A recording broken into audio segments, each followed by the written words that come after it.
જય શ્રી રામ મિત્રો. શ્રી રામચરિતમાનસ માસ પારાયણના બીજા દિવસમાં આપ સૌનું હાર્દિક સ્વાગત છે. નામની જ કૃપાથી શિવજી અવિનાશી છે અને અમંગળ વેશવાળા હોવા છતાં પણ મંગળોનો ભંડાર છે. સુખદેવજી અને સનકાદી સિદ્ધ મુનિઓ યોગીજનો નામથી જ કૃપાથી બ્રહ્માનંદને ભોગવે છે. નારદજીએ નામના પ્રતાપને ઓળખ્યો છે. હરિ સમસ્ત સંસારને પ્રિય છે. હરિને હર પ્રિય છે અને આપ શ્રી નારદજી હરિ અને હર બંનેને પ્રિય છો. નામને જપવાથી પ્રભુએ કૃપા કરી, જેથી પ્રહલાદ ભક્ત શિરોમણી બની ગયા. ધ્રુવજીએ ગ્લાનિથી હરિનામ જપ્યું અને તેના પ્રતાપે અચળ અનુપમ સ્થાન પ્રાપ્ત કર્યું. હનુમાનજીએ પવિત્ર નામનું સ્મરણ કરીને શ્રી રામને પોતાના વશ કરી રાખ્યા છે. પાપી અજામિલ, ગજ અને ગણિકા જેવા પતિત પણ શ્રીહરિના નામથી પ્રભાવથી મુક્ત બન્યા છે. હું નામની મોટાઈ ક્યાં સુધી કહું? રામ પણ નામના ગુણોને ગાઈ શકતા નથી. કળિયુગમાં રામનું નામ કલ્પતરુ અને કલ્યાણનું ધામ છે, જેને સ્મરણ કરવાથી ભાંગ જેવો નિકૃષ્ટ હલકી કોટીનો તુલસીદાસ તુલસી સમાન પવિત્ર થઈ ગયો. કેવળ કળિયુગની જ વાત નથી. ચારેય યુગોમાં, ત્રણેય કાળમાં અને ત્રણેય લોકમાં નામને જપીને જીવો શોક રહિત બન્યા છે. વેદ, પુરાણ અને સંતોનો મત છે કે સમસ્ત પુણ્યોનું ફળ શ્રી રામજીમાં સ્નેહ થવો એ જ છે. પહેલા સતયુગમાં ધ્યાનથી, બીજા ત્રેતા યુગમાં યજ્ઞથી અને દ્વાપર યુગમાં પૂજનથી ભગવાન પ્રસન્ન થાય છે. પણ કળિયુગ તો કેવળ પાપનું મૂળ અને મલિન છે. તેમાં મનુષ્યોના મન પાપરૂપી સમુદ્રમાં માછલા બન્યા છે. આવા કરાળ કાળમાં તો નામ જ કલ્પવૃક્ષ છે, જેનું સ્મરણ માત્રથી સંસારની સમસ્ત જંજાળોનો નાશ કરનાર છે. કળિયુગમાં આ રામ નામ મનોવાંછિત ફળ આપનારું છે. પરલોકનું પરમ હિતૈષી અને આ લોકમાં માતા પિતા છે. કળિયુગમાં નથી કર્મ, નથી ભક્તિ અને જ્ઞાનેય નથી, પણ રામ નામ જ એક આધાર છે.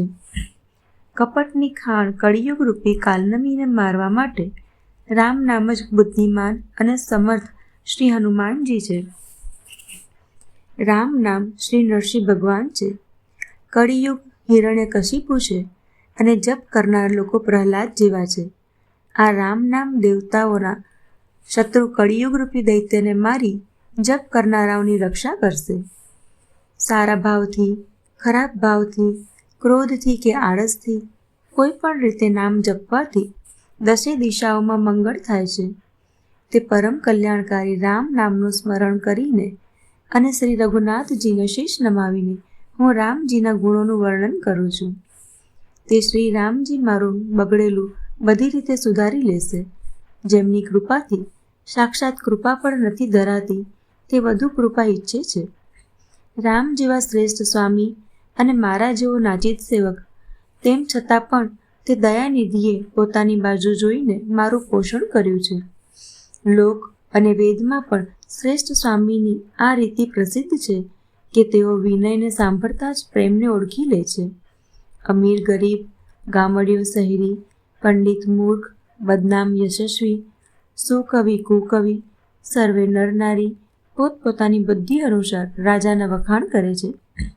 સાધુ, બુદ્ધિમાન, સુશીલ અને ઈશ્વરના અંશથી ઉત્પન્ન પરમ કૃપાળુ રાજા સર્વેને સાંભળીને અને તેમની વાણી, ભક્તિ, વિનય અને ચાલને ઓળખીને સુંદર મીઠી વાણીથી સૌનું યથાયોગ્ય સન્માન કરે છે. આ સ્વભાવ તો સંસારી રાજાઓનો છે. કૌશલરાજ શ્રી રામચંદ્રજી તો ચતુર શિરોમણી છે. શ્રી રામજી તો વિશુદ્ધ પ્રેમથી જ પ્રસન્ન થાય છે. પણ જગતમાં મારાથી વધારે મૂર્ખ અને મલિન બુદ્ધિવાળો બીજો કોણ હશે? તેઓ પોતાના જ્ઞાનથી ત્રણેય કાળની વાતોને હથેળી પર રાખેલા આંબળાની જેમ જાણે છે. વળી અન્ય જે પણ સુજ્ઞ હરિભક્તો છે, તેઓ આ ચરિત્રને અનેક પ્રકારે કહે, સાંભળે અને સમજે છે.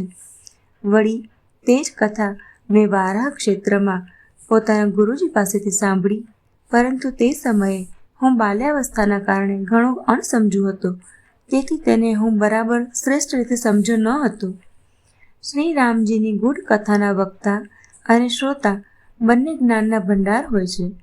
હું કળિયુગના પાપોથી ગ્રસિત થયેલ મહામૂઢ જડજીવ ભલા તેને કેવી રીતે સમજી શકત? તો પણ ગુરુજીએ જ્યારે વારંવાર કથા કહી ત્યારે બુદ્ધિ પ્રમાણે કંઈક સમજણ પડી. એ જ હવે મારા દ્વારા ભાષામાં રચાશે, જેથી મારા મનને સંતોષ થાય. જેવું મારામાં કંઈક બુદ્ધિ અને વિવેકનું બળ છે, હું હૃદયમાં હરિની પ્રેરણાથી તે મુજબ જ કહીશ. હું મારા સંદેહ, અજ્ઞાન અને ભ્રમને હરનાર કથા રચું છું, જે સંસારરૂપી નદીને પાર કરવા માટેની નૌકા છે. રામકથા વિદ્વાનોને વિશ્રામ આપનાર, સર્વ મનુષ્યોને પ્રસન્ન કરનાર અને કળિયુગના પાપોને નાશ કરનારી છે. રામકથા કળિયુગરૂપી સર્પ માટે ઢેલ છે તથા વિવેકરૂપી અગ્નિને પ્રગટ કરવા માટે અરણી છે. રામકથા કળિયુગમાં બધા મનોરથોને પૂર્ણ કરનાર કામધેનુ ગાય છે અને સજ્જનો માટે ઉત્તમ સંજીવની જડી છે. એ જ પૃથ્વી ઉપર અમૃતની નદી છે, જન્મ મરણરૂપી ભયનો નાશ કરનાર અને બ્રહ્મરૂપી દેડકાઓને ખાનાર નાગણ છે. આ રામકથા અસુરોની સેના જેવા નરકોનો નાશ કરનારી અને સાધુરૂપ દેવતાઓના કુળનું હિત કરનારી પાર્વતી દુર્ગા છે. રામકથા સંત સમાજરૂપી ક્ષીર સમુદ્ર માટે લક્ષ્મીજી સમાન છે અને સંપૂર્ણ વિશ્વનો ભાર ઉપાડવામાં અચળ પૃથ્વી સમાન છે. યમદૂતોના મુખ પર મેસ લગાડવા માટે આ જગતમાં યમુના જેવી છે અને જીવોને મુક્તિ આપવા માટે જાણે કાશી જ છે. તે શ્રીરામજીને પવિત્ર તુલસી સમાન પ્રિય છે અને તુલસીદાસ માટે હુલસીની જેમ હૃદયથી હિત કરનારી છે. આ રામકથા શિવજીને નર્મદાજી સમાન પ્રિય છે. તે સર્વે સિદ્ધિઓ તથા સુખ સંપત્તિનો ભંડાર છે. સદ્ગુણરૂપી દેવતાઓને ઉત્પન્ન અને પાલન પોષણ કરવા માટે માતા અદિતિ સમાન છે.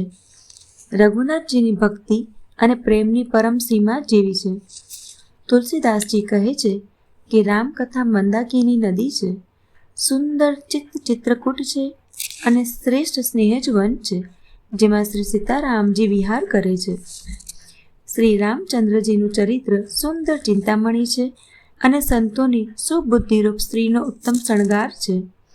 શ્રી રામચંદ્રજીના ગુણ સમૂહ જગતનું કલ્યાણ કરનાર અને મુક્તિ, ધન, ધર્મ અને પરધામને આપનાર છે. જ્ઞાન, વૈરાગ્ય અને યોગ માટે સદ્ગુરુ છે તથા સંસારરૂપી ભયંકર રોગનો નાશ કરવા માટે દેવતાઓના વૈદ્ય અશ્વિની કુમાર જેવી છે. તે શ્રી સીતારામજીના પ્રેમને ઉત્પન્ન કરવા માટે માતા પિતા છે અને સંપૂર્ણ વ્રત, ધર્મ અને નિયમોનું બીજ છે. પાપ, સંતાપ અને શોકનો નાશ કરનાર તથા આ લોક અને પરલોકનું પ્રિય પાલન કરનાર છે. વિચાર જ્ઞાન રૂપી રાજાના મંત્રી તથા કુશળ યોદ્ધા છે અને લોભરૂપી અપાર સમુદ્રને શોષનાર અગસ્ત્ય મુનિ છે. ભક્તોના મનરૂપી વનમાં વસનારા કળિયુગના વિકારરૂપ કામ, ક્રોધ સ્વરૂપ હાથીઓને મારવા માટે સિંહનું બચ્ચું છે. શિવજીના પૂજ્ય અને પ્રિયતમ અતિથિ છે અને દરિદ્રતા રૂપી દાવાનળને બુઝાવવા માટે કામનાને પૂર્ણ કરનાર ઈચ્છિત આપનાર મેઘરાજા છે.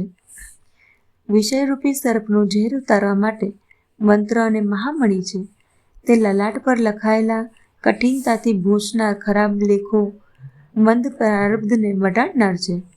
અજ્ઞાનરૂપી અંધકારનું હરણ કરનાર સૂર્યકિરણો સમાન અને એક સેવકરૂપી સાલી એટલે કે ઉત્તમ ધાન ડાંગરને પોષવા માટે મેઘ સમાન છે. મનોવાંછિત વસ્તુઓ આપનાર શ્રેષ્ઠ કલ્પવૃક્ષ સમાન છે અને સેવા કરવાથી હરિહર સમાન સુલભ અને સુખ આપનાર છે. સુકવિરૂપી શરદ ઋતુના મનરૂપી આકાશને સુશોભિત કરવા માટે તારા સમૂહ જેવી છે અને શ્રીરામજીના ભક્તોનું તો જીવન ધન જ છે. સંપૂર્ણ પુણ્યોના ફળરૂપ મહાન ભોગો સમાન છે. જગતનું કપટ રહિત યથાર્થ હિત કરનાર સાધુ સંતોના સમાન છે. સેવકોના મનરૂપી માન સરોવર માટે હંસ સમાન અને પવિત્ર કરનાર ગંગાજીની તરંગમાળાઓ સમાન છે. શ્રી રામજીના ગુણોનો સમૂહ કુમાર્ગ, કુતર્ક, કુચાલ અને કળિયુગના કપટ, દંભ અને પાખંડને બાળવા માટે એવો જ છે જેવો ઈંધણ માટે પ્રચંડ અગ્નિ. રામચરિત્ર પૂર્ણિમાના ચંદ્રમાની કિરણોની જેમ બધાને સુખ આપનાર છે, પરંતુ સજ્જન રૂપી કુમુદિની અને ચકોરના ચિત્ત માટે તો વિશેષ હિતકારી અને મહાન લાભદાયક છે. જેવી રીતે શ્રી પાર્વતીજીએ શ્રી શિવજીને પ્રશ્ન કર્યો અને જે રીતે શ્રી શિવજીએ વિસ્તારપૂર્વક તેનો જવાબ કહ્યો, તે બધા કારણો હું વિચિત્ર કથાની રચના કરી ગાઈને કહીશ. જેણે આ કથા અગાઉ ન સાંભળી હોય તે એને સાંભળીને વિસ્મય ન કરે. જે જ્ઞાનીઓ આ વિચિત્ર કથાને સાંભળે છે તેઓ એમ જાણીને આશ્ચર્ય નથી પામતા કે સંસારમાં રામકથાની કોઈ સીમા નથી, રામકથા અનંત છે. તેમના ચિત્તમાં એવો વિશ્વાસ રહે છે. અનેક રીતે શ્રી રામચંદ્રજીના અવતાર થયા છે અને 100 કરોડ અર્થાત અપાર રામાયણો છે. કલ્પભેદ મુજબ શ્રી હરિના સુંદર ચરિત્રોને મુનીશ્વરોએ અનેક રીતે ગાયા છે. હૃદયમાં આવો વિચાર કરીને શંકા ન કરો અને આદર સહિત પ્રેમપૂર્વક આ કથાને સાંભળો. શ્રી રામચંદ્રજી અનંત છે, તેમના ગુણો પણ અનંત છે અને એમની કથાઓનો વિસ્તાર પણ અસીમ અપાર છે. માટે જેમના વિચાર નિર્મળ છે તે આ કથા સાંભળીને આશ્ચર્ય નહીં પામે. આ રીતે બધી જ શંકાઓને દૂર કરી અને શ્રી ગુરુજીના ચરણ કમળોની રજને શીશ પર ધારણ કરી હું પુનઃ હાથ જોડીને બધાને વિનંતી કરું છું, જેથી કથાની રચનામાં કોઈ દોષ સ્પર્શ ન રહી શકે. હવે હું આદરપૂર્વક શ્રી શિવજીને શીશ નમાવી શ્રી રામચંદ્રજીના ગુણોની નિર્મળ કથા કહું છું. શ્રી હરિના ચરણોમાં માથું મૂકી સંવત 1631માં આ કથાનો પ્રારંભ કરું છું. ચૈત્ર માસની 9મી તિથિ મંગળવારના રોજ શ્રી અયોધ્યાજીમાં આ ચરિત્ર પ્રકાશિત થયું. જે દિવસે શ્રી રામજીનો જન્મ થાય છે, વેદ કહે છે કે તે દિવસે બધા જ તીર્થો ત્યાં શ્રી અયોધ્યાજીમાં આવી પહોંચે છે. અસુરો, નાગો, પક્ષીઓ, મનુષ્યો, મુનિઓ તથા દેવો સઘળા અયોધ્યાજીમાં આવીને શ્રી રઘુનાથજીની સેવા કરે છે. શુદ્ધ લોકો જન્મ મહોત્સવ ઉજવે છે અને શ્રી રામજીની સુંદર કીર્તિનું ગાન કરે છે.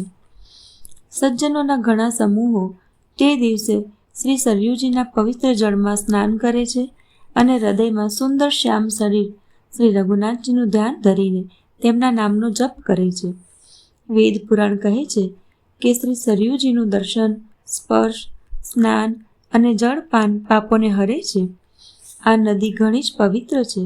એનો મહિમા અનંત છે, જેને નિર્મળ બુદ્ધિવાળા સરસ્વતીજી પણ કહી નથી શકતા. આ શોભાયમાન અયોધ્યાપુરી શ્રી રામચંદ્રજીનું પરમધામ આપનારી છે. સર્વે લોકોમાં પ્રસિદ્ધ અને અત્યંત પવિત્ર છે. જગતમાં 4 ખાણના અનંત જીવો છે. તેઓમાંથી જે કોઈ પણ અયોધ્યાજીમાં શરીર ત્યાગે છે તેઓ ફરી સંસારમાં આવતા નથી, એટલે કે જન્મ મૃત્યુના ચક્કરમાંથી છૂટીને ભગવાનના પરમધામમાં વસે છે. આ અયોધ્યાપુરીને સર્વ પ્રકારથી મનોહર, બધી જ સિદ્ધિઓને આપનાર અને કલ્યાણની ખાણ સમજીને મેં આ નિર્મળ પ્રથાનો પ્રારંભ કર્યો છે, જેને સાંભળવાથી કામ, મદ અને દંભ નાશ પામે છે. આનું નામ રામચરિતમાનસ છે, જેને કાનોથી સાંભળતા જ શાંતિ મળે છે. મનરૂપી હાથી વિષયરૂપી દાવાનળ મળી રહ્યો હોય, જો તે આ રામચરિતમાનસ રૂપી સરોવરમાં આવી પડે તો સુખ્યો થઈ જાય છે. આ રામચરિતમાનસ મુનિઓને પ્રિય છે. આ સુહામણા અને પવિત્ર માનસની શિવજીએ રચના કરી છે. એ 3 પ્રકારના દોષો, દુઃખો અને દરિદ્રતાનું દમન કરનાર તથા કળિયુગની કુચાલો તેમજ સર્વે પાપોનો નાશ કરનારું છે. શ્રી મહાદેવજીએ આને રચીને પોતાના મનમાં સંગ્રહ્યું હતું અને સુઅવસર મળતા જ પાર્વતીજીને કહ્યું. આથી શિવજીએ તેને પોતાના હૃદયમાં સંગ્રહાયેલું જોઈને અને પ્રસન્ન થઈને એનું ઉત્તમ રામચરિતમાનસ નામ રાખ્યું. હું એ જ સુખ આપનાર સુહામણી રામકથા કહું છું. હે સજ્જનો, તમે આદરપૂર્વક ધ્યાનથી આ કથાને સાંભળો. આ રામચરિતમાનસ જેવું છે, જે રીતે બન્યું છે અને જે હેતુથી આ જગતમાં એનો પ્રચાર થયો તેની બધી જ કથા હવે હું શ્રી ઉમા મહેશ્વરનું સ્મરણ કરીને કહું છું. શ્રી શિવજીની કૃપાથી જેના હૃદયમાં ઉત્તમ બુદ્ધિનો વિકાસ થયો તેવો આ તુલસીદાસ શ્રી રામચરિતમાનસનો કવિ બન્યો. પોતાની બુદ્ધિ અનુસાર તો એ આ કથા મનોહર જ બનાવે છે, છતાંય હે સજ્જનો, સુંદર ચિત્તથી સાંભળી આપ સૌ એને સુધારી લેજો. સુંદર બુદ્ધિ ભૂમિ છે, હૃદય તેનું ઊંડું સ્થાન છે, વેદ પુરાણ સમુદ્ર છે અને સાધુ સંત મેઘ છે. તે સાધુ રૂપી મેઘ રાજા શ્રી રામજીના સુયશરૂપી સુંદર, મધુર, મનોહર અને મંગળકારી જળની વર્ષા કરે છે. સગુણ લીલાનું જે વિસ્તારથી વર્ણન કરે છે તે જ રામ સુયશરૂપી જળની નિર્મળતા છે, જે મેલનો નાશ કરે છે અને જે પ્રેમ ભક્તિનું વર્ણન કરી શકાતું નથી, તે જ આ જળની મધુરતા અને સુંદર શીતળતા છે. તે રામ સુયશરૂપી જળ સત્કર્મરૂપી સાલી અર્થાત ઉત્તમ જાતિની ડાંગર માટે હિતકારી છે અને શ્રી રામજીના ભક્તોનું તો જીવન જ છે. આ પવિત્ર સુહામણું જળ બુદ્ધિરૂપી પૃથ્વી પર પડ્યું અને સંકોચાઈને કાનરૂપી માર્ગેથી વહ્યું અને માનસ હૃદયરૂપી શ્રેષ્ઠ સ્થાને ભરાઈને ત્યાં જ સ્થિર થઈ ગયું. તે જૂનું થઈ સુંદર, રુચિકર, શીતળ અને સુખદાયી થઈ ગયું. આ કથામાં બુદ્ધિથી વિચાર કરી જે 4 અતિ સુંદર અને ઉત્તમ સંવાદ રચ્યા છે તે જ આ પવિત્ર અને સુંદર સરોવરના 4 મનોહર ઘાટ છે. 7 કાંડ જ આ માનસ સરોવરની 7 સુંદર નિસરણીઓ છે, જેને જ્ઞાનરૂપી નેત્રોથી જોતા જ મન પ્રસન્ન થઈ જાય છે. શ્રી રઘુનાથજીના નિર્ગુણ પ્રાકૃતિક ગુણોથી અતીત અને નિર્બાધ એકરસ મહિમાનું જે વર્ણન કરવામાં આવશે તે જ આ સુંદર જળનું અથાગ ઊંડાણ છે. શ્રી રામચંદ્રજી અને સીતાજીનો યશ અમૃત સમાન જળ છે. એમાં જે ઉપમાઓ આપવામાં આવી છે તે જ તરંગોનો મનોહર વિલાસ છે. સુંદર ચોપાઈઓ જ ગીચ પ્રસરેલા પૂરીની એટલે કે કમળ પાત્રો છે અને કવિતાની યુક્તિઓ સુંદર મણી ઉત્પન્ન કરનાર સુહામણી છીપો છે. જે સુંદર છંદ, સોરઠા અને દોહા છે તે જ તેમાં બહુરંગી કમળોના સમૂહ સુશોભિત છે. અનુપમ અર્થ, ઉચ્ચભાવ અને સુંદર ભાષા જ પરાગ એટલે કે પુષ્પરજ, મકરંદ એટલે પુષ્પરસ અને સુગંધ છે. સત્કર્મોનો પુંજ ભમરાઓની સુંદર ભક્તિ પંક્તિઓ છે. જ્ઞાન, વૈરાગ્ય અને વિચાર હંસ છે. કવિતાનો ધ્વનિ, વક્રોક્તિ, ગુણ અને જાતિ જ અનેક પ્રકારના મનોહર માછલા છે. અર્થ, ધર્મ, કામ, મોક્ષ એ ચારેય જ્ઞાન વિજ્ઞાનના વિચારનું કથન, કાવ્યના નવરસ, જપ, તપ, યોગ અને વૈરાગ્યના પ્રસંગ એ બધા આ સરોવરના સુંદર જળચર જીવો છે. સદાચારી લોકોના, સાધુઓના અને શ્રીરામના ગુણોનું ગાન જ વિચિત્ર જળ પક્ષીઓ જેવું છે. સંતોની સભા જ આ સરોવરના ચારે બાજુ આવેલ આંબાવાડીઓ છે અને શ્રદ્ધા વસંત ઋતુ સમાન કહેવાય છે. અનેક પ્રકારની ભક્તિનું નિરૂપણ અને ક્ષમા, દયા તથા દમ એ લતાઓના મંડપ છે. મનનો નિગ્રહ, યમ એટલે કે અહિંસા, સત્ય, અસ્તેય, બ્રહ્મચર્ય અને અપરિગ્રહ, નિયમ એ તેના ફૂલો છે, જ્ઞાન એ ફળો છે અને શ્રી હરિના ચરણોમાં પ્રેમ જ આ જ્ઞાનરૂપી ફળોનો રસ છે. આવું વેદોએ કહ્યું છે. આ રામચરિતમાનસમાં અન્ય અનેક પ્રસંગોની કથાઓ છે. તે જ તેમાં પોપટ, કોયલ વગેરે રંગબેરંગી પંખીઓ છે. કથામાં જે રોમાંચ થાય છે તે જ વાડી, બાગ અને વન છે અને જે સુખ થાય છે તે જ સુંદર પક્ષીઓનો વિહાર છે. નિર્મળ મન જ માળી છે, જે પ્રેમરૂપી જળથી સુંદર નેત્રો દ્વારા તેમને સિંચે છે. જે લોકો આ ચરિત્રને સાવધાનીપૂર્વક ગાય છે તેઓ જ આ સરોવરના ચતુર રખેવાળો છે અને જે સ્ત્રી પુરુષો સદા આદરપૂર્વક આને સાંભળે છે તેઓ જ આ સુંદર માનસના અધિકારી ઉત્તમ દેવતા છે. જેઓ અતિ દુષ્ટ અને વિષયી છે તેઓ અભાગ્યા બગલા અને કાગડા છે. જે આ સરોવર પાસે નથી જતા, કેમ કે અહીં આ માનસ સરોવરમાં ચીપલા, દેડકા અને શેવાળ જેવી વિષય રસની અનેક કથાઓ નથી. આ જ કારણે બિચારા કાગડા અને બગલારૂપી વિષય લોકો અહીં સુધી આવતા અંતરથી હાર સ્વીકારી લે છે, કેમ કે આ સરોવર સુધી આવવામાં મુશ્કેલીઓ ઘણી છે. શ્રી રામજીની કૃપા વગર અહીં આવી શકાતું નથી. ગાઢ કુસંગ જ ભયંકર ખોટો રસ્તો છે. એ કુસંગીઓના વચનો જ વાદ્ય, સિંહ અને સાપ છે. ઘરના કામકાજ અને ગૃહસ્થીઓના જાત જાતના બંધનો જ અત્યંત દુર્ગમ મોટા મોટા પર્વતો છે. મોહ, મદ અને માન જ અનેક વિકટ જંગલો છે, અને અનેક પ્રકારના કુતર્કો જ ભયાનક નદીઓ છે.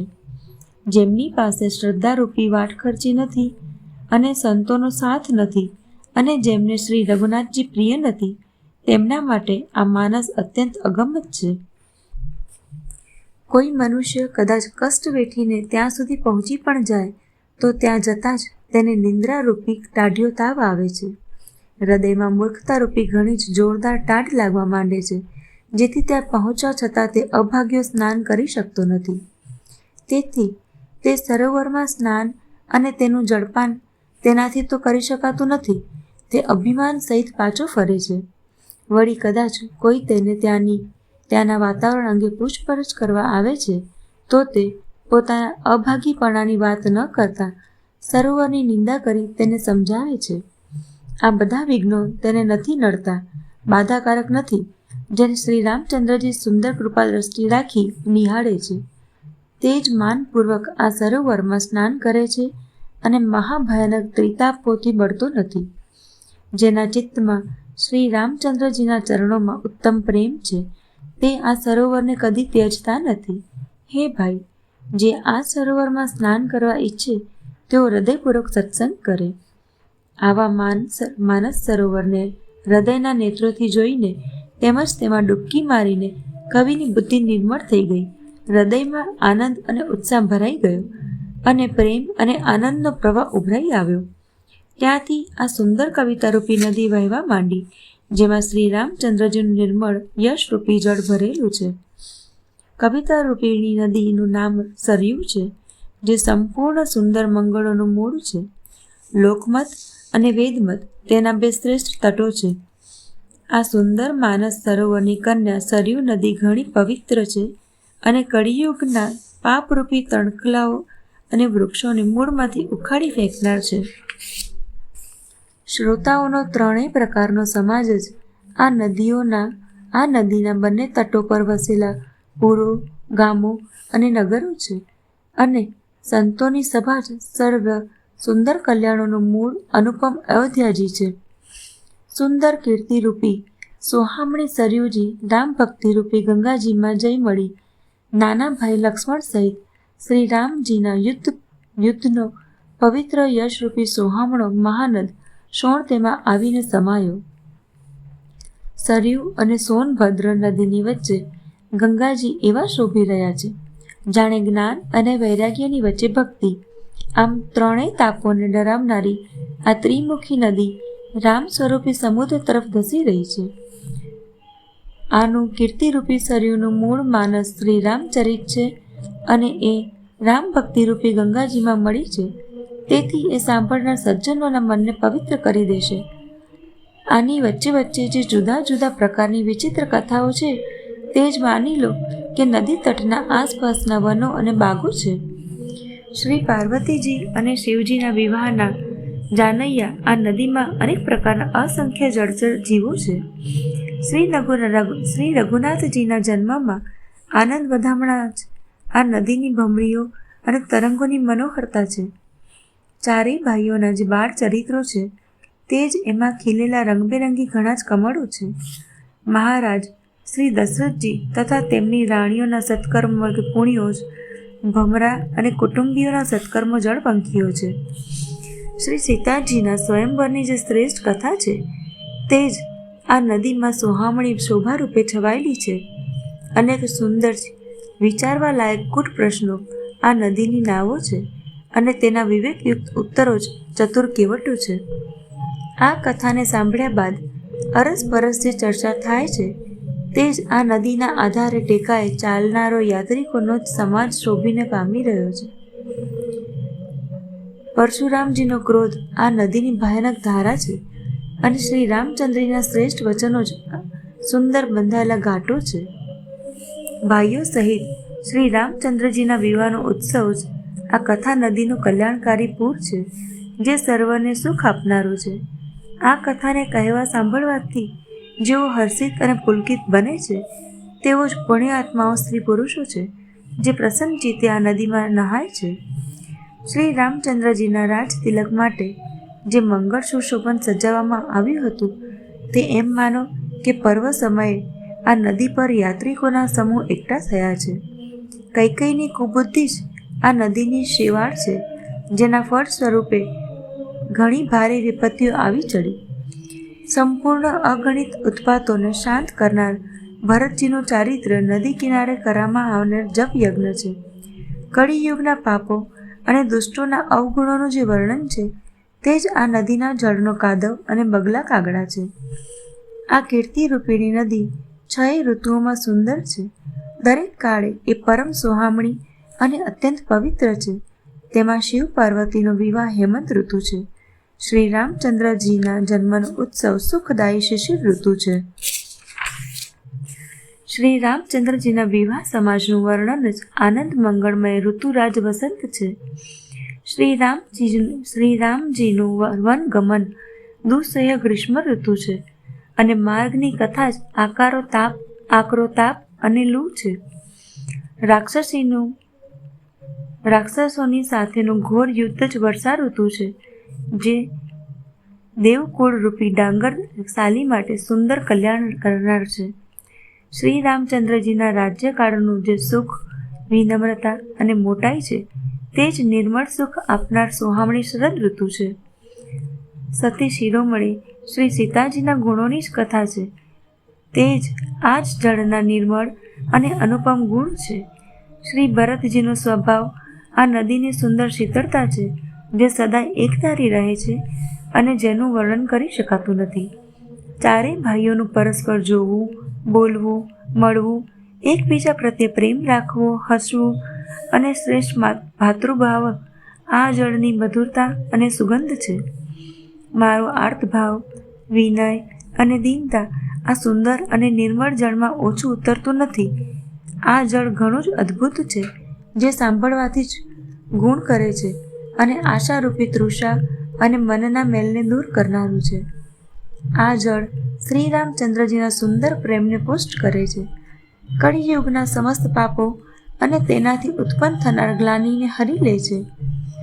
સંસારના જન્મ મૃત્યુરૂપી શ્રમને શોષી લે છે. સંતોષને પણ સંતુષ્ટ કરે છે તથા પાપ, તાપ, દરિદ્રતા અને દોષોનો નાશ કરી નાખે છે. આ જળ કામ, ક્રોધ, મદ અને મોહનો નાશ કરનાર તથા નિર્મળ જ્ઞાન અને વૈરાગ્યને વધારનાર છે. તેમાં આદરપૂર્વક સ્નાન કરવાથી અને એનું પાન કરવાથી હૃદયમાં રહેનાર સર્વે પાપ તાપ ટળી જાય છે. જેઓએ આ રામ સુયસરૂપી જળથી પોતાના હૃદયને ધોયું નથી તેઓ કાયર કળીકાળ દ્વારા છેતરાયા છે. જેમ તરસ્યું હરણ સૂર્યની કિરણોને રેત પર પડવાથી ઉત્પન્ન થયેલા જળના ભ્રમને વાસ્તવિક જળ સમજી પીવા દોડે છે અને જળ ન પામવાથી દુઃખી થાય છે, તેમજ તે કળિયુગ દ્વારા છેતરાયેલા જીવો પણ આ વિષયો પાછળ ભટકીને દુઃખી થશે.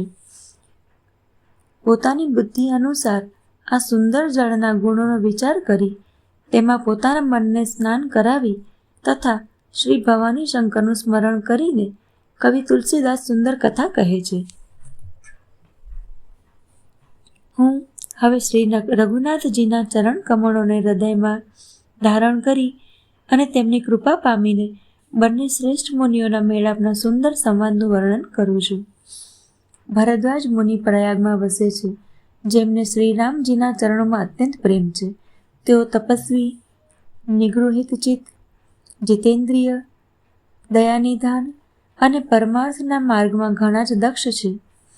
મહામાસમાં જ્યારે સૂર્ય મકર રાશિમાં પ્રવેશે છે ત્યારે સઘળા લોકો તીર્થરાજ પ્રયાગમાં આવે છે. દેવતા, દૈત્ય, કિન્નર અને મનુષ્યના સમૂહ એ સર્વે આદરપૂર્વક ત્રિવેણીમાં સ્નાન કરે છે. શ્રી વેણુમાધવના ચરણ કમળોને પૂજે છે અને અક્ષયવટને સ્પર્શ કરીને તેમના શરીર પુલકિત થાય છે.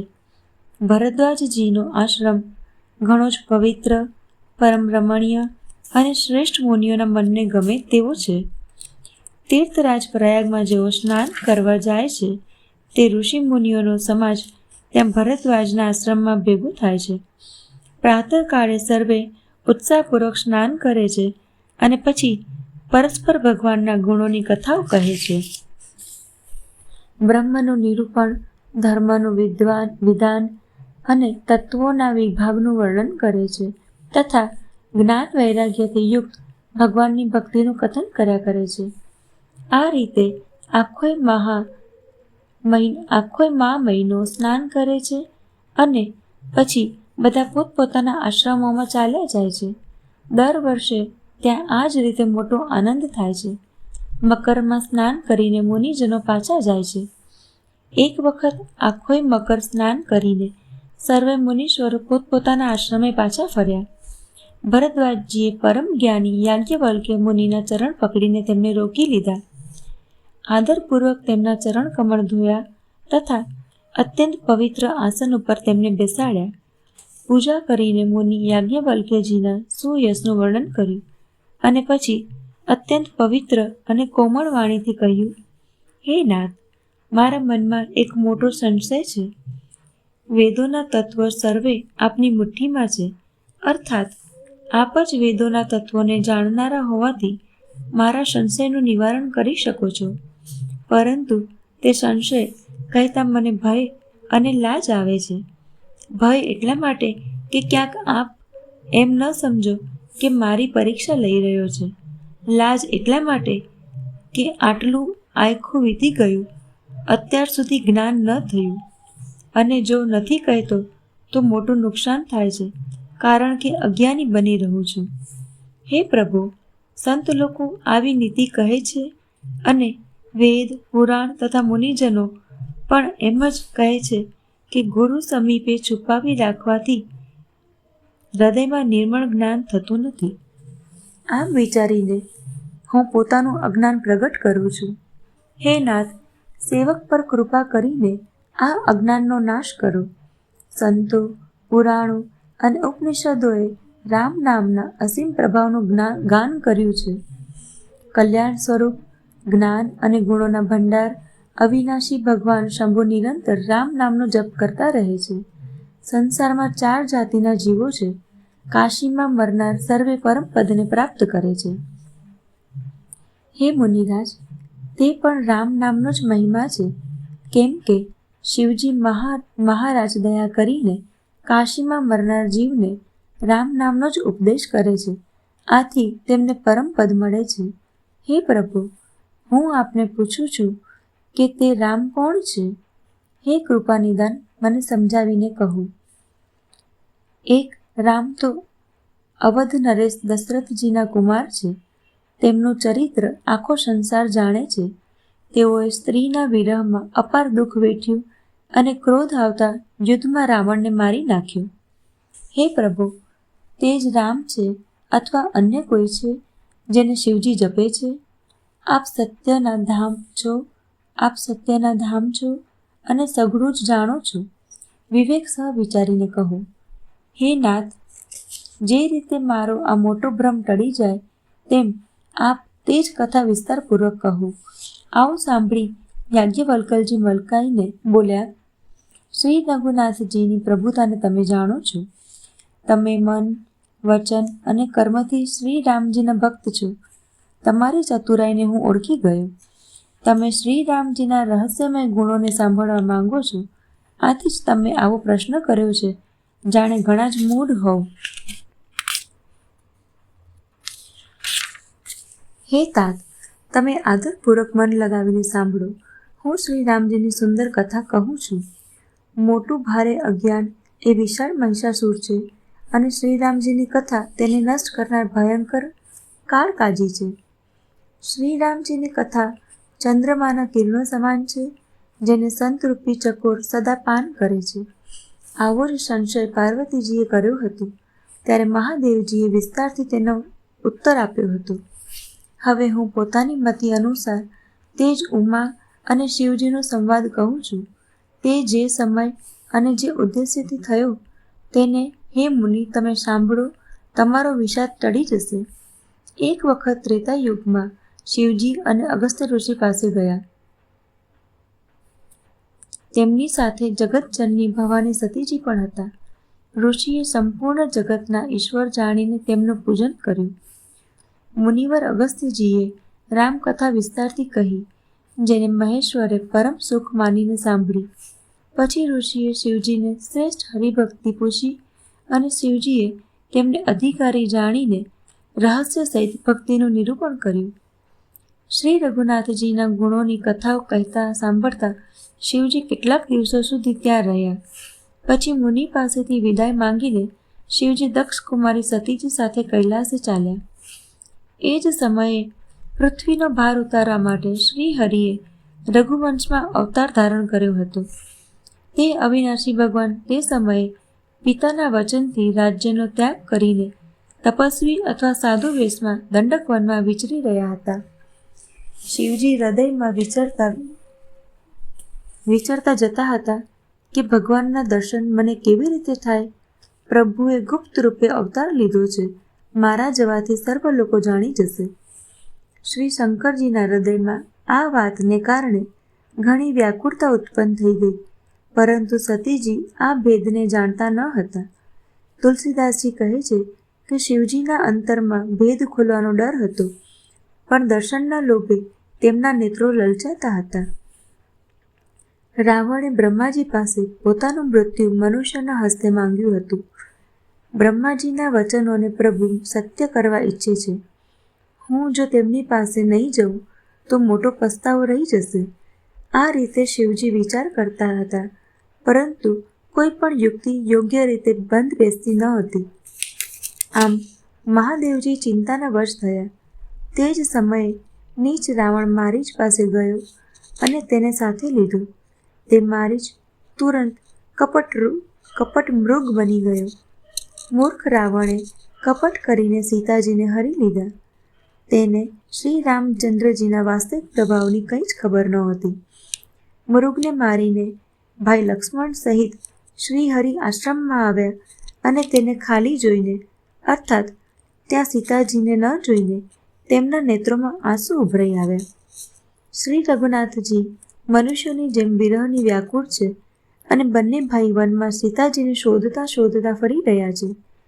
જેમને કદી કોઈ સંજોગ વિજોગ નથી, તેમનામાં પ્રત્યક્ષ વિરહનું દુઃખ જોવામાં આવ્યું. શ્રી રઘુનાથજીનું ચરિત્ર ઘણું જ વિચિત્ર છે. તેને પરમ જ્ઞાનીજનો જ જાણે છે. જેઓ મંદબુદ્ધિ છે તેઓ તો વિશેષ રૂપે મોહના વશ થઈને હૃદયમાં કંઈક જુદી જ વાત સમજી બેસે છે. શ્રી શિવજીએ તે જ અવસરે શ્રી રામજીને જોયા અને એમના હૃદયમાં ઘણો મોટો આનંદ ઉત્પન્ન થયો. તે શોભાના સમુદ્ર શ્રી રામચંદ્રજીને શિવજીએ નેત્રો ભરી નિહાળ્યા, પરંતુ અવસર યોગ્ય ન જાણીને પરિચય ન કર્યો. જગતનો પવિત્ર કરનાર સચ્ચિદાનંદનો જય હો, એમ કહીને કામદેવનો નાશ કરનાર શ્રી શિવજી ચાલી નીકળ્યા. કૃપા નિદાન શિવજી વારંવાર આનંદથી પુલકિત થઈને શ્રી સતીજીની સાથે ચાલ્યા જતા હતા. સતીજીએ શંકરની તેવી દશા જોઈ તો તેમના મનમાં મોટો સંશય ઉત્પન્ન થઈ ગયો.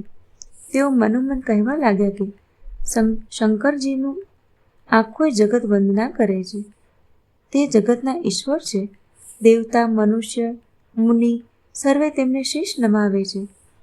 તેઓએ એક રાજપુત્રને સચ્ચિદાનંદ પરમધામ કહીને પ્રણામ કર્યા અને તેમની શોભા જોઈને તેઓ એવા પ્રેમમગ્ન થઈ ગયા કે અત્યાર સુધી તેમના હૃદયમાં પ્રીતિ રોકવા છતાંય નથી રોકાતી.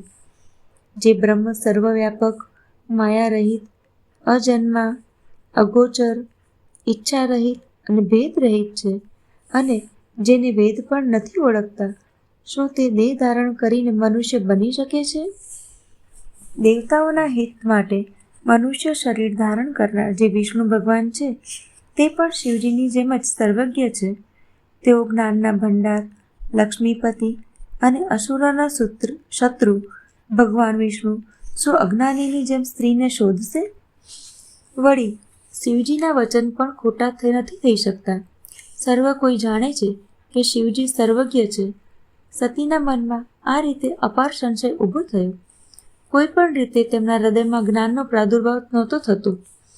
જો કે ભવાનીજીએ પ્રકટ કશું ન કહ્યું, પરંતુ અંતર્યામી શિવજી બધું જ જાણી ગયા. તેઓ બોલ્યા, હે સતી, સાંભળો, તમારો સ્ત્રી સ્વભાવ છે. આવો સંશય મનમાં ક્યારેક ન રાખવો જોઈએ. જેમની કથાનું ગાન અગસ્ત્ય ઋષિએ કર્યું અને જેમની ભક્તિ મેં મુનિને સંભળાવી, તેઓ જ મારા ઈષ્ટદેવ શ્રી રઘુવીરજી છે, જેમની સેવા જ્ઞાની મુનિઓ કાયમ કર્યા કરે છે. જ્ઞાની મુનિ, યોગી અને સિદ્ધ નિરંતર નિર્મળ ચિત્તથી જેમનું ધ્યાન કરે છે તથા વેદ, પુરાણ અને શાસ્ત્ર નેતિ નેતિ કહીને જેમની કીર્તિ ગાય છે, તે જ સર્વવ્યાપક સમસ્ત બ્રહ્માંડોના સ્વામી માયાપતિ નિત્ય પરમ સ્વતંત્ર બ્રહ્મરૂપ ભગવાન શ્રી રામજીએ પોતાના ભક્તોના હિત માટે પોતાની ઈચ્છાથી રઘુકુળના મણિરૂપે અવતાર લીધો છે. જો કે શિવજીએ ઘણીવાર સમજાવ્યા છતાંય સતીના હૃદયમાં તેમનો ઉપદેશ ન ઉતર્યો. ત્યારે મહાદેવજી મનમાં ભગવાનની માયાનું બળ જાણીને મલકાતા મલકાતા બોલ્યા, તમારા મનમાં જો મોટો સંશય હોય તો તમે ત્યાં જઈને પરીક્ષા કેમ લેતા નથી? જ્યાં સુધી તમે મારી પાસે પાછા ફરશો ત્યાં સુધી હું વડની છાયામાં બેઠેલો છું. જે રીતે તમારો આ અજ્ઞાનજનિત મોટો ભ્રમ દૂર થાય, સારી રીતે વિવેક દ્વારા સમજી વિચારી તમે એ રીતે કરજો. શિવજીની આજ્ઞા મેળવી સતી ચાલ્યા અને મનમાં વિચારવા લાગ્યા કે ભાઈ, શું કરું, કેવી રીતે પરીક્ષા લઉં? આ બાજુ શિવજીએ મનમાં એવું અનુમાન કર્યું કે દક્ષ કન્યા સતીનું કલ્યાણ નથી. જ્યારે મારા સમજાવવાથી પણ સંશય દૂર નથી થતો, ત્યારે વિધાતા જ પ્રતિકૂળ છે. હવે સતીનું કુશળ નથી. જે કંઈ રામે રચી રાખ્યું છે તે જ થશે. તર્ક કરી કોણ શાખા વિસ્તાર વધારે? મનમાં એમ કહીને શિવજી ભગવાન શ્રી હરિનું નામ જપવા લાગ્યા અને સતીજી ત્યાં ગયા જ્યાં સુખના ધામ પ્રભુ શ્રી રામચંદ્રજી હતા. સતી વારંવાર મનમાં વિચાર કરીને સીતાજીનું રૂપ ધારણ કરી તે જ માર્ગ તરફ આગળ થઈને ચાલ્યા, જે માર્ગેથી સતીજીના વિચાર અનુસાર મનુષ્યના રાજા રામચંદ્રજી આવી રહ્યા હતા. સતીજીના બનાવટી વેશને જોઈને લક્ષ્મણજી ચકિત થઈ ગયા અને તેમના હૃદયમાં મોટો ભ્રમ થઈ ગયો. તેઓ ઘણા ગંભીર થઈ ગયા, કંઈ કહી ન શક્યા. ધીર બુદ્ધિ લક્ષ્મણ પ્રભુ રઘુનાથજીના પ્રભાવને જાણતા હતા. બધું જ જોનારા અને સર્વેના હૃદયનું જાણનારા દેવતાઓના સ્વામી શ્રી રામચંદ્રજી સતીના કપટને જાણી ગયા. જેમના સ્મરણ માત્રથી અજ્ઞાનનો નાશ થઈ જાય છે, તે જ સર્વજ્ઞ ભગવાન શ્રી રામચંદ્રજી છે. સ્ત્રી સ્વભાવનો પ્રભાવ તો જુઓ કે ત્યાં તે સર્વજ્ઞ ભગવાનની સામે પણ સતીજી છુપાવવા માંગે છે. પોતાની માયાના બળની પ્રશંસા હૃદયમાં કરી શ્રી રામચંદ્રજી હસીને કોમળ વાણીથી બોલ્યા. પ્રથમ પ્રભુએ હાથ જોડીને સતીને પ્રણામ કર્યા અને પિતા સહિત પોતાનું નામ કહ્યું. પછી પૂછ્યું કે વૃષકેતુ શિવજી ક્યાં છે? આપ અહીં વનમાં એકલા શા માટે ફરી રહ્યા છો? શ્રી રામચંદ્રજીના કોમળ અને ગૂઢ વચન સાંભળી સતીજીને ઘણો જ સંકોચ થયો. તે ડરતા ડરતા ચૂપચાપ શિવજી પાસે જવા માંડ્યા. તેમના હૃદયમાં મોટી ચિંતા ઉત્પન્ન થઈ ગઈ કે મેં શંકરજીનું કહેવું ન માન્યું અને પોતાના અજ્ઞાનનો શ્રી રામચંદ્રજી પર આરોપ મૂક્યો. હવે જઈને હું શિવજીને શું ઉત્તર આપીશ? આમ વિચારતા વિચારતા સતીજીના હૃદયમાં અત્યંત ભયાનક બળતરા ઉત્પન્ન થઈ ગઈ. શ્રી રામચંદ્રજીએ જાણી લીધું કે સતીજીને દુઃખ થયું. ત્યારે તેઓએ પોતાનો કંઈક પ્રભાવ પ્રગટ કરીને તેમને બતાવ્યો. સતીજીએ માર્ગમાં જતાં જતાં આ કૌતુક જોયું કે શ્રી રામચંદ્રજી સીતાજી અને લક્ષ્મણજી સહિત આગળ જઈ રહ્યા છે. આ અવસરે સીતાજીને એટલા માટે દેખાડ્યા કે સતીજી શ્રી રામના સચ્ચિદાનંદમય રૂપને જુએ, વિયોગ અને દુઃખની કલ્પના જે તેમને થઈ હતી તે દૂર થઈ જાય તથા તેઓ પ્રકૃતિસ્થ બને. ત્યારે તેમણે પાછળ વળીને જોયું તો ત્યાં પણ ભાઈ લક્ષ્મણજી અને સીતાજી સાથે શ્રી રામચંદ્રજી સુંદર વેશમાં જોવામાં આવ્યા. તેઓ જ્યાં જુએ છે ત્યાં જ પ્રભુ શ્રી રામચંદ્રજી બિરાજમાન છે અને ઉત્તમ ચતુર્સિદ્ધ મુનીશ્વરો તેમની સેવા કરી રહ્યા છે. સતીજીએ એકથી ચઢ્યાતા અસીમ પ્રભાવવાળા અનેક શિવ, બ્રહ્મા અને વિષ્ણુ જોયા, જે શ્રી રામચંદ્રજીની ચરણ વંદના અને સેવા કરી રહ્યા છે. બધા દેવતાઓને વિવિધ વેશોમાં જોયા. તેમણે અગણિત અનુપમ સતી, બ્રહ્માણી અને લક્ષ્મીજીને જોયા, જે રૂપે બ્રહ્મા આદિ દેવો હતા તેના જ અનુકૂળ રૂપમાં તેમની આ સર્વે શક્તિઓ પણ હતી. સતીજીએ ત્યાં ચારેકોર જેટલા રઘુનાથજી જોયા, શક્તિઓ સહિત ત્યાં તેટલા જ સર્વે દેવતાઓને પણ જોયા. સંસારમાં જેટલા ચરાચર જીવો છે તે સર્વે પણ અનેક પ્રકારના સર્વે જોયા. તેમણે જોયું કે અનેકો વેશ ધારણ કરીને દેવતાઓ પ્રભુ શ્રી રામચંદ્રજીનું પૂજન કરી રહ્યા છે, પરંતુ શ્રી રામચંદ્રજીનું બીજું રૂપ ક્યાંય ન જોયું. સીતા સહિત શ્રી રઘુનાથજીના ઘણા બધા જોયા, પરંતુ તેમના વેશ અનેક નહોતા. સર્વે સ્થળે તે જ રઘુનાથજી, તે જ લક્ષ્મણ અને તે જ સીતાજી. સતી આમ જોઈને ઘણા જ ભયભીત થઈ ગયા. તેમનું હૃદય કાંપવા માંડ્યું અને દેહની શુદ્ધ બુદ્ધ જતી રહી. તે આંખ મીચીને માર્ગમાં બેસી ગયા. વળી આંખો ખોલીને જોયું તો ત્યાં દક્ષ કુમારી સતીજીને કંઈ પણ ન જોવામાં આવ્યું. ત્યારે તેઓ વારંવાર શ્રી રામચંદ્રજીના ચરણોમાં શીશ નમાવી જ્યાં શિવજી હતા તે તરફ ચાલ્યા. જ્યારે પાસે પહોંચ્યા ત્યારે શ્રી શિવજીએ હસીને કુશળ પ્રશ્ન કરીને કહ્યું કે તમે શ્રી રામજીની પરીક્ષા કેવી રીતે લીધી? સઘળી વાત સાચે સાચી કહો. માસ પારાયણ બીજો વિશ્રામ. જય શ્રી રામ.